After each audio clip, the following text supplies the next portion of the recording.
Assalamualaikum warahmatullahi wabarakatuh. Perkenalkan, nama saya Sladi Irawan. Saya dari Fakultas Pertanian, Prodi Agroteknologi, mahasiswa Universitas Muria Kudus. Di sini saya akan mempresentasikan analisis jurnal yang berjudul Efektivitas Pembelajaran Berbasis Online di IAIN Tulungagung dengan Kebijakan Physical Distancing Era Pandemi COVID-19. Adapun analisis jurnal yang pertama yaitu judul Abstrak Pendahuluan Metode Pembahasan Penutup dan Daftar Pustaka. Yang pertama, abstrak. Kajian penelitian ini berfokus pada efektivitas aplikasi pembelajaran berbasis online diterapkan pemerintah untuk menangani pandemi COVID-19. Virus ini telah mengubah gaya hidup masyarakat dalam segala bidang termasuk sektor pendidikan. Dampak dari virus ini membuat mahasiswa harus belajar secara online atau daring.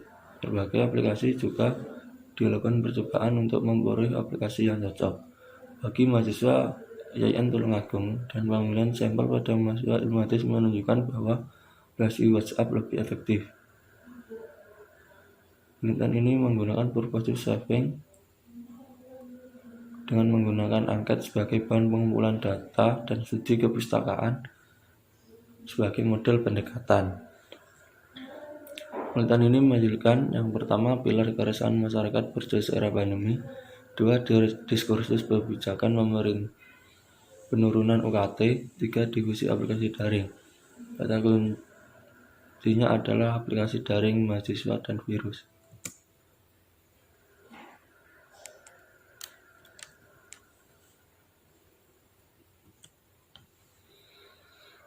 Yang selanjutnya yaitu pendahuluan. Pada tanggal 23 Januari, sistem lockdown pertama akibat COVID-19 dilakukan di negeri Cina dengan pencatatan 3.261 kematian. Sistem lockdown ini tidak hanya membatasi aktivitas masyarakat, melainkan menurunkan perekonomian beberapa negara maju maupun berkembang. Selama masa pandemi, pembelajaran dilakukan daring dengan penuh pada semua mata kuliah.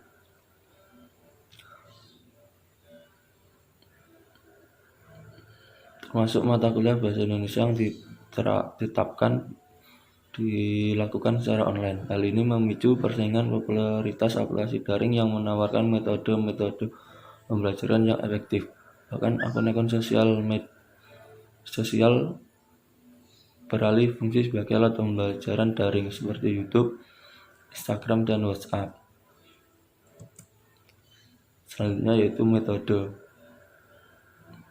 yang dilakukan adalah metode penelitian menggunakan purposive sampling dengan menggunakan angket sebagai bahan pengumpulan data dan studi kepustakaan sebagai model pendekatan. Peringkup penelitian ini dampak pandemi COVID-19 di bidang pendidikan dan ragam aplikasi alternatif daring. Selanjutnya yaitu pembahasan. Dalam sektor pendidikan,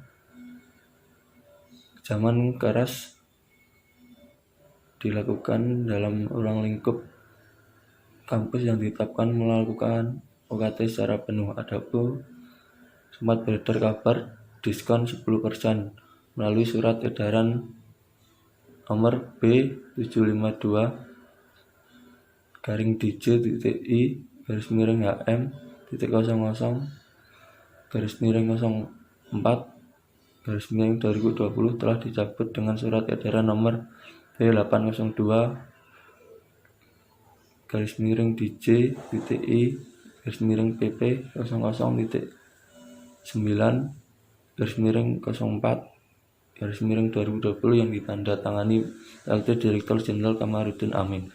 Mahasiswa merasa sangat keberatan dengan masa pandemi yang lebih banyak menggunakan akses kuota internet dengan mengandalkan sinyal yang kuat. Jaringan yang terputus adalah hambatan yang sering terjadi ketika pembelajaran berlangsung, sedangkan tuntutan kehadiran dalam kelas online menjadi peran tinggi keaktifan kelas. Selanjutnya, Indonesia melansir pemberlakuan aktivitas belajar di rumah sampai keadaan pulih kembali. Berbagai aplikasi ditawarkan untuk mempermudah peserta didik menyerap ilmu yang diberikan. Penggunaan sistem voice note recorder, mischeck, with call, dan pengiriman file tugas menjadi langkah pendidikan berbasis online. Berdasarkan survei kuesioner, 81,5% mahasiswa yang Tulungagung memiliki laptop yang bisa menggunakan HP. Aplikasi pembelajaran yang sering diakses antara lain WhatsApp, Zoom, Google Classroom, Discord, dan YouTube. Semua aplikasi tersebut memiliki keunggulan dan kekurangan yang berbeda-beda, namun 60% mahasiswa memilih WhatsApp sebagai alternatif pasien pembelajaran.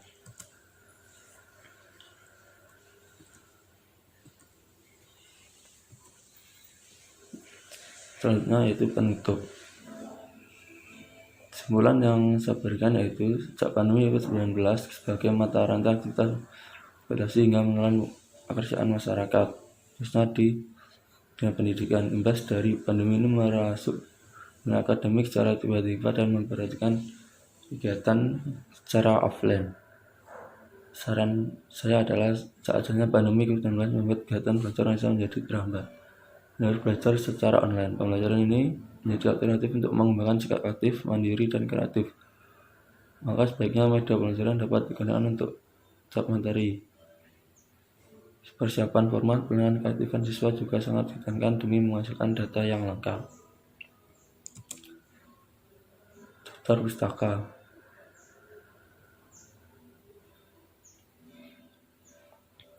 Tantangan pendidikan di era milenial, Mahyudi Barni, Islamik Arianto, Sigit 2018. Kelebihan dan kekurangan e-learning berbasis psikologi. Proceeding Seminar Nasional Geoetik nomor 2016 Kuntoro Eko .2 2017. Keefektifan model pembelajaran daring dalam perkuliahan bahasa Indonesia di perguruan tinggi. Jurnal Indonesia Language Education and Literature 3. Lalu Kafaris 2018. Mustafa Muhammad Iklim, Muhammad Yoirin, dan Lina Sayekti 2019. Formasi model perkuliahan daring sebagai upaya menekan disparitas kualitas perguruan tinggi. Wali Songo, Journal of Information Technology, dan masih banyak lagi daftar pustakannya. Terima kasih. Apabila ada salah kata, saya minta maaf yang sebesar-besarnya. Assalamualaikum warahmatullahi wabarakatuh.